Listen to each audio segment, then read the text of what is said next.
घर का जो भी काम करें, अब आपके हाथ गंदे नहीं होंगे।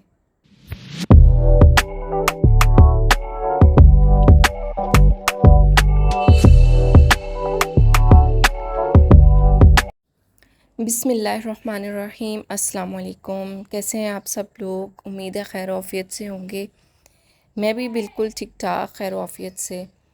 आज हम ये बहुत पहले मेरे हस्बैंड लेकर आए थे दीवार पे लगाने के लिए पैक, जो कि काफ़ी अरसे से पड़ा हुआ था और मुझे बिल्कुल याद नहीं था। आज रूम की सेटिंग करते हुए, डस्टिंग करते हुए मुझे ड्रॉर से ये मिला, तो मैंने सोचा क्यों ना इसे वॉशरूम में लगा लिया जाए। छोटी छोटी चीज़ें जैसे बाथ नेट है, और उसके अलावा ब्रश है, बाथ ब्रश जो यूज़ होता है शावर लेने के लिए, इस तरह की जो छोटी छोटी चीज़ें हैं, या वॉशरूम फ्रेशनर है, उसको हम इस पे हैंग कर सकते हैं। लेकिन जब मैंने इसे ओपन किया तो ये तो नीचे इसके डबल साइडेड टेप थी और ये फ़िक्स नहीं हो रहा था। इसका ऊपर का पार्ट तो उसी वक्त उतर रहा था, लेकिन फिर भी मैंने सोचा कि शायद ये काम करेगा और इसे फ़िक्स किया। लेकिन ये ऊपर का पार्ट जो था वो उसका स्टे नहीं कर रहा था और वो नीचे गिर चुका था। फिर से फ़िक्स किया, फिर गिर चुका था। फिर इसको इसी तरह से रहने दिया और वॉशरूम की जो छोटी लाइट वेट चीज़ें थी वो इस पे मैंने हैंग कर दी। बच्चे घर की रौनक होते हैं और छोटी छोटी शरारतें करना तो उनका हक होता है। वाटरमेलन का जो रेड इंजेक्शन वाली कहानी इसकी चल रही थी काफ़ी अरसे से, तकरीबन 2 हफ़्ते से हमने भी बायकॉट किया हुआ था, वाटरमेलन नहीं खाएंगे। लेकिन फिर मुख्तलिफ़ और वीडियोस भी देखी जिनमें ये पता चला कि वाटरमेलन को रेड इंजेक्शन नहीं लग सकता, और अगर रेड इंजेक्शन आप लगाएं तो वो चीज़ ज़्यादा से ज़्यादा घंटे 2 घंटे बाद ख़राब होना शुरू हो जाती है। तो हस्बैंड वाटरमेलन ले आए थे, फिर मैंने इसे काटा। पहले तो मैंने भी इसे चेक किया कि कहीं ये रेड इंजेक्शन वाला वाटरमेलन तो नहीं है। बाज़ाहिर तो ऐसा कुछ भी महसूस नहीं हो रहा था, देखने में बहुत फ़्रेश और बहुत अच्छा लग रहा था। तो हमने वाटरमेलन काटा, मैंने काटा और बच्चों को भी खिलाया और ख़ुद भी खाया। अल्लाह का नाम लेके बिस्मिल्लाहिर्रहमानिर्रहीम पढ़ के खा लिया, इस उम्मीद और इस यकीन के साथ कि इंशाअल्लाह इसमें कोई गड़बड़ नहीं है और ना होगी। अगर वाटरमेलन के ऊपर हल्का सा सॉल्ट स्प्रिंकल कर लिया जाए तो इसका बहुत ज़बरदस्त टेस्ट होता है। वैसे तो ज़्यादा सॉल्ट, शुगर, ऑयल इस तरह की चीज़ों को अवॉइड करना चाहिए, लेकिन हल्का सा अगर वाटरमेलन पे मैं सॉल्ट डाल देती हूँ तो मुझे इसका टेस्ट बहुत अच्छा लगता है। अगर आपने कभी सॉल्ट डाल के नहीं खाया तो आप लाजमी ट्राई करें। आटा गूंदना इंतहाई मुश्किल काम लगता था मुझे भी शुरू में, और मैं समझती थी कि हाथों के साथ आटा चिपकता है, हाथ गंदे हो जाते हैं। लेकिन जब अगर आप, एक टिप दूंगी आपको कि अगर आप आटे में हल्का सा ऑयल डाल दें और ऑयल डालने के बाद आप इसे गूंदेंगे तो इससे ये होगा कि आटा आपके हाथ के साथ भी नहीं चिपकेगा और बर्तन के साथ भी नहीं चिपकेगा। और दूसरी टिप ये है कि आटा जब आप उसमें पानी डाल देते हैं, उसे मिक्स कर देते हैं, तो थोड़ी देर के लिए आप उसको छोड़ दें और फिर वापस आके 5 to 10 मिनट्स बाद आप उसे मुक्की लगाएं। लगाने के बाद आप देखिएगा आटे की एक ज़बरदस्त शेप आएगी।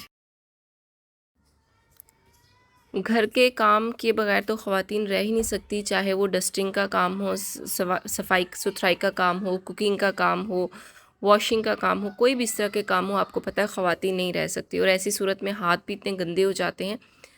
मेरे बच्चे दोनों बहुत छोटे हैं और घर में कोई ऐसी चीज़ मुझे समझ नहीं आ रही थी कि मैं उन्हें जल्दी जल्दी से बना के खिला दूँ, क्योंकि उनको भूख लग रही थी और नाश्ता किए हुए काफ़ी देर हो चुकी थी। तो मुझे यही लग रहा था कि जल्दी से मैं मैक्रोनीज़ बना लेती हूँ। और बच्चों के लिए जब मैं मैक्रोनीज़ बनाती हूँ तो मैं बहुत ही लाइट सी और बहुत ही हल्की सी बनाती हूँ, बहुत कम वेजिटेबल्स के साथ भी, क्योंकि बच्चे चिकन तो मेरे बच्चे बिल्कुल भी इतना पसंद नहीं करते। चिकन हसन को तो च्यू करते हुए बहुत मुश्किल होती है और उसे बिल्कुल चिकन का टेस्ट भी अच्छा नहीं लगता, तो वो इतने ज़्यादा शौक से नहीं खाता। मैक्रोनीज़ अक्सर स्टिकी हो जाती हैं, या फिर अगर आप मैक्रोनीज़ को स्टार्ट में अगर बॉईल करते वक्त उनमें तो आप हस्बे ज़रूरत ज़ायका उसमें सॉल्ट ऐड कर दें और साथ आप 1 स्पून ऑयल ऐड कर दें, तो भी मैक्रोनीज़ आपस में नहीं चिपकती। और दूसरा, जब आप उन्हें बाहर निकालें पानी, तो आप मैक्रोनीज़ को जब बॉईल हो जाती हैं तो उन्हें किसी स्ट्रेनर में अगर आप डाल रही हैं तो आप हल्का सा ठंडा पानी उनके ऊपर स्प्रिंकल कर दें, और उस वक्त अगर आप उस वक्त अगर आप ऑयल ऐड कर दें तो भी आपकी मैक्रोनीज़ स्टिक नहीं होंगी। घर के काम अगर अपने हाथ से ना किए जाएँ तो सेटिस्फेक्शन नहीं मिलती।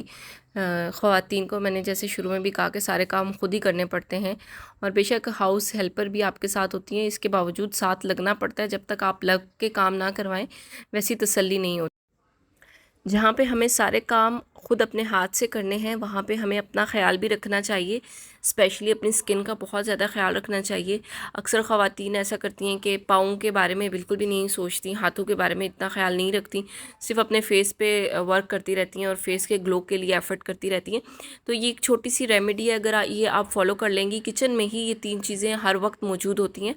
तो अगर आप इन 3 चीज़ों का इस्तेमाल कर लेंगी वहीं पे खाना पका के जब आप फारिग हो गई हैं, जैसे अगर आप चिकन काटती हैं, चिकन की आपके हाथ से स्मेल आना शुरू हो जाती है, अंडा आप उसकी आपके हाथ से अंडे की स्मेल आना शुरू हो जाती है, तो ये चीज़ें तीनों आपके पास किचन में मौजूद होती हैं। लेमन है, सॉल्ट और ऑलिव ऑयल। या फिर अगर आपके हाथों पे कोई निशान वगैरह पड़ जाते हैं, क्योंकि हमें सारे काम ख़वातीन को ख़ुद ही करने पड़ते हैं, तो अगर आप इन 3 चीज़ों के साथ अपने हैंड्स वॉश करेंगी तो आपके हाथ बिल्कुल, उनके ऊपर जो कोई निशानात वगैरह पड़ जाते हैं वो भी साफ़ सुथरे हो जाएंगे और आपके हाथों को ऑलिव ऑयल लगाने से उनको मॉइस्चराइज़र भी मिलेगा। इतने सॉफ्ट और इतने अच्छे आपके हाथ हो जाएंगे।